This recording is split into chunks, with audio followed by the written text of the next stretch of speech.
Hello guys, চলে আসলাম আবার একটা নতুন ভিডিও নিয়ে। আজকে গিয়েছিলাম আভনি মলে। কিছু কেনাকাটা করতে যাইনি, গিয়েছিলাম খেতে। তাই কোনো দিকে না তাকিয়ে আমরা সোজা চলে গেলাম ফুড কোর্টে।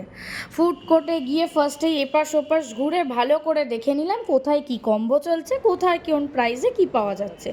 ফার্স্টে এই শপটাতে আসলাম, এসে আমি আমার পছন্দের একটা কম্বো অর্ডার করে দিয়েছি। তারপরে দ্য ফিশ কোম্পানি বলে যে শপ ছিল, সেখান থেকে একটা পিৎজা কম্বো। তারপরে মেট্রো থেকে নিয়ে নিয়েছিলাম ব্ল্যাক কারেন্ট আইসক্রিম। সেই আইসক্রিমটা এনজয় করতে করতেই তারপরে চলে আসলো আমাদের অর্ডারগুলো ভালো, খুবই সুন্দর খেতে ছিল। খাওয়া দাওয়া কমপ্লিট করে পার্কিং থেকে গাড়ি নিয়ে নিলাম। এবার বাড়ি ফেরার পালা। বাড়ি ফেরার সময় মনে পড়লো আমার বাড়িতে পরার নাইটি নেই, নাইটিটা কেনার ছিল। তাই সে যেরকম ভাবা সেরকম কাজ, চলে আসলাম ময়দানে। এই নাইটিটাই নিয়েছি, নিয়ে সোজা এবার বাড়ির পথে রওনা দিলাম। Tata bye. ভিডিওটা কেমন লাগলো অবশ্যই জানিও।